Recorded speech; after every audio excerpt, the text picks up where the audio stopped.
उनको प्रमोट करेंगे तो साथ जो आपके अब प्रॉब्लम्स उनसे रिलेटेड आ रहे हैं, मसलन इलेक्ट्रिसिटी शॉर्टेज आती है, आपकी सुई नॉर्दर्न की शॉर्टेज आ रही होती है, ठीक है, इन चीज़ों को साथ साथ काउंटर करें। जब खजाना आपका भरा होगा, जब गवर्नमेंट के पास वसाइल होंगे, तो ये छोटे मोटे जो उनसे मसाइल हैं उनका आप हल कर सकते हैं। तो हैं, मौजूद हैं वसाइल। अदरवाइज जिस वक्त आप जिस वक्त एड किसी से ले रहे हो तो उसके ऊपर अपनी पॉलिसीज नहीं अप्लाई होती, फिर ड्रोन अटैक्स होते हैं, फिर आपस में लड़ाई झगड़े होते हैं। जो सस्ती बिजली पैदा करने के बजाय आप रेंटल पावर ले आते हैं क्योंकि आपको कमीशन मिलना है, तो ये गलत डिसीजन है, बिल्कुल गलत है। एजेंट हैं इसलिए आपको पैसा ज्यादा मिल रहे हैं, आप हमें जलील कर रहे हैं। मसला ये है कि जब तक आप प्रेशर ग्रुप नहीं बनाएंगे, मैं आपको छोटी सी मिसाल देता हूं कि मेरे पास लोग आए, मेरे मोहल्ले के मॉडल टाउन आरबला का मैं रहने वाला हूं, कि जी ये सीवरेज उभर रहा है, ओवरसीयर से लेके एमडी तक तमाम से हमने रब्ता किया है, कोई मीटिंग में है, फलां है। मैंने मजाकन एक खबर दी कि जनाब कल वेलफेयर सोसाइटी आरबला का इजलास हुआ और फैसला किया कि कल 11 बजे तक अगर ये सीवरेज ठीक नहीं होते तो ओवरसीयर से लेके एमडी तक तमाम के मुंह काले करके गधों पे बिठा के गवर्नर हाउस ले जाया जाएगा। आप यकीन जाने 11 बजे जब मैं सो के उठा हूं तो 3 दूसरे ब्लॉकों के भी सही हो गए हैं। हमें प्रेशर ग्रुप भी तो लाना चाहिए ना। हम ऐसे बातें तो करते हैं, हम हुकूमत का गिरेबान पकड़ते हैं, रोज मेकअप करके वो वजीर आ जाता है बिजली वाला हमें जलील करने के लिए, तो हम भी कुछ नहीं कर रहे। आप क्या कर रहे हैं? नौजवान, आपका ख्याल है कि नौजवानों की तरफ से भी प्रेशर ग्रुप्स होना चाहिए? जवाब उन्होंने किया था, बड़ी अच्छी बात की उमर साहब ने। वैसे तो मैं राजी साहब की जो विजडम है उसे सलाम करता हूँ कि पूरी कौम को इनकी रहनुमाई में ही काम करना चाहिए, तो सारे मसले हल हो जाएंगे। क्योंकि नहीं करते ना। मैं तो आपसे एग्री कर रहा हूँ सर। मैं गुजारिश ये है कि देखें, अभी जैसे जनरल साहब ने एक बहुत अच्छी बात कही है कि हमारा ये मुल्क है, हमें यहाँ रहना है, हमारे बच्चों ने यहाँ रहना है, और हम जो ज़ाती तौर पर चंद लोग बाहर से अच्छी ज़िंदगी छोड़ के वापस यहाँ आए हैं क्योंकि हमें इससे मोहब्बत है। हमारे आबाओ अजदाद ने कुर्बानी दी है, हमें इस कुर्बानी देनी है। और भी देखें, मैंने ये कहा है कि हमारे जो टीवी प्रोग्राम्स हैं, टॉक्स हैं, उसमें मनफी बातें बहुत होती हैं। जैसे जनरल साहब ने बिल्कुल वाज़ेह तौर पे कहा, देखें हमें मीडिया ने हमें ये एनलाइटनमेंट दी है पूरी कौम को, तो हमें ज़रा मुस्बत तरीके से भी इस पर आने चाहिए कि हमारा जो मुल्क है इसमें मुस्बत बात करें, उम्मीद की किरण भी दिखाएं इन नौजवानों को। जी अभी वक्त हुआ है ब्रेक का, आप देखते रहिए बदलता पाकिस्तान।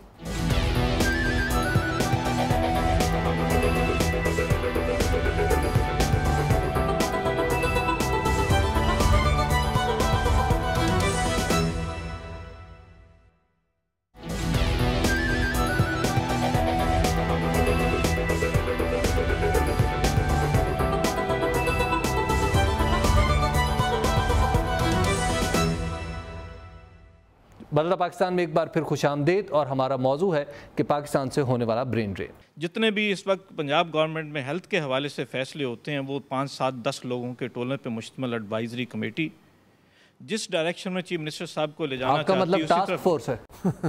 नहीं, हमारी खुशकिस्मती है कि टास्क फोर्स में चीफ मिनिस्टर साहब ने सिलेक्शन डॉक्टर्स में से की है जी, and we are proud of them कि वो जिस तरह की भी उनकी कैपेसिटी है, विजन है, वो कमो बेश हेल्थ से मामलात को समझते हुए सही डायरेक्शन में जा रही है। लेकिन जो पॉलिसी डिसीजन है उसमें हमारी बड़ी बदकिस्मती है कि ब्यूरोक्रेसी एक मरतबा फिर हावी हो गई है।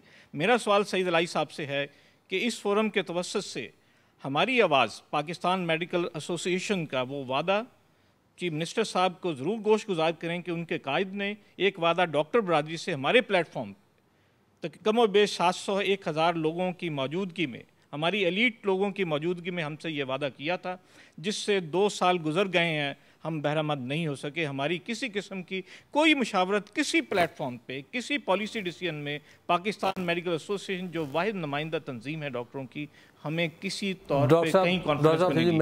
एक तो बड़ा साफ जवाब है कि वादे कौन सा कुरान हदीस है, लेकिन हमारी पार्टी ये नहीं कहती कुछ और लोग कहते हैं। हम तो देखें, नवाज शरीफ जो हैं वो तो अपनी महफिलों में भी और पब्लिकली कहते हैं कि हमें इक़्तिदार नहीं, इक़्तिदार की सियासत करनी है जी। इसलिए उसमें कोई हमें शक नहीं है। हमारी पार्टी वाहिद पार्टी जहाँ हमने खुद एहतसाबी की है, लोगों को पार्टी से निकाला है और तमाम वो एक्शन लिए हैं जो किसी पार्टी ने लिए। जो मेरे दोस्त ने बात कही है इसमें मैं पूरी तरह इनसे इत्तेफाक नहीं करूँगा।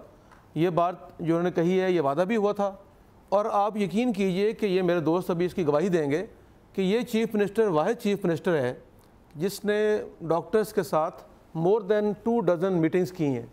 इससे पहले किसी वज़ीर आला ने डॉक्टर से इतनी मीटिंग नहीं की। लेकिन ये भी बात इनकी ठीक है कि इन मीटिंग्स के बावजूद, पॉलिसी तय होने के बावजूद चीज़ों पे पूरी तरह अमल दरामद नहीं हुआ।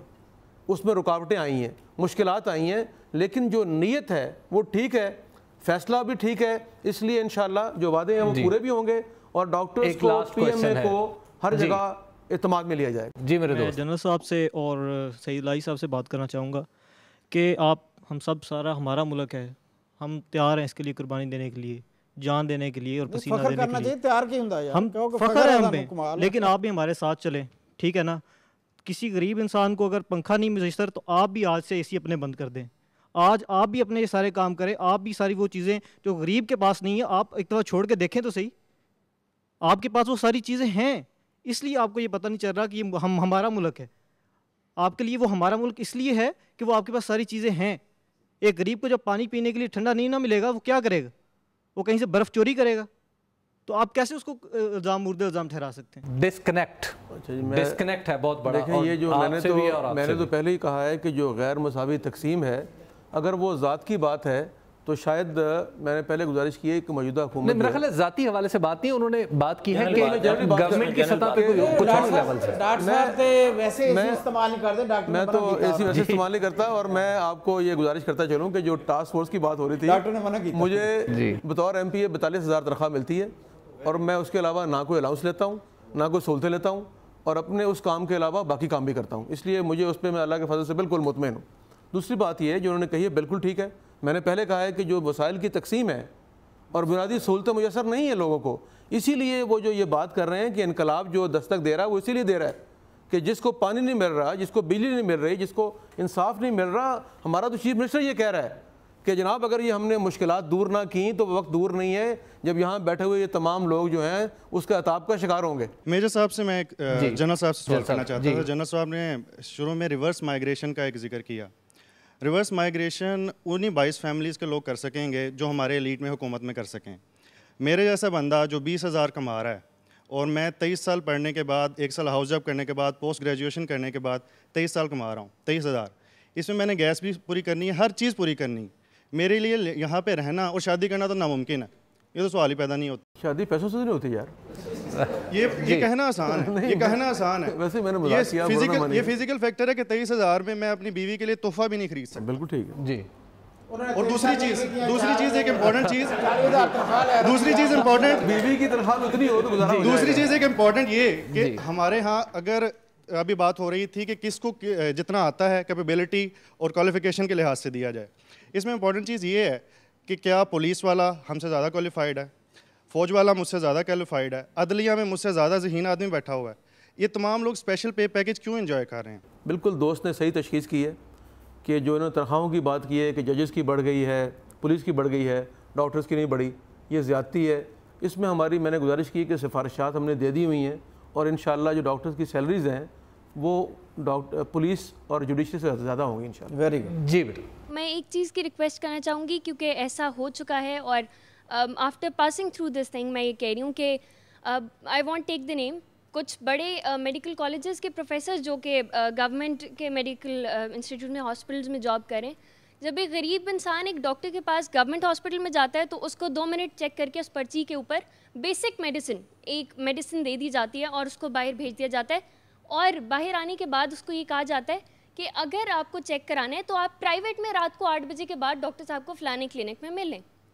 तो ये एक चीज़ है कि अमीर आदमी के पास अल्लाह मियाँ सबके रिस्क में भरकर डाले, उनकी इतनी हो इस्तिताअत कि वो अच्छा डॉक्टर देख सकें, लेकिन गरीब आदमी जो मर रहा है, जिसको चाहिए एक दवाई चाहिए, उसके लिए एक चेक एंड बैलेंस का सिस्टम या ऐसी कोई पॉलिसी बनाई जाए कि उसको ये मौका दिया जाए कि अगर अदर देन अर्निंग मनी, एक जो बीइंग अ ह्यूमन बीइंग जो हमारा जो दिल है उसके लिए भी उस तरफ भी हमें ये सवाल मेरा जवाब मैं ही दूंगा। सवाल जी ऑब्वियसली। अच्छा, लेकिन बहुत शुक्रिया आपने जो बड़ी अहम ये जो इस पर निशानदही की है मामले पे।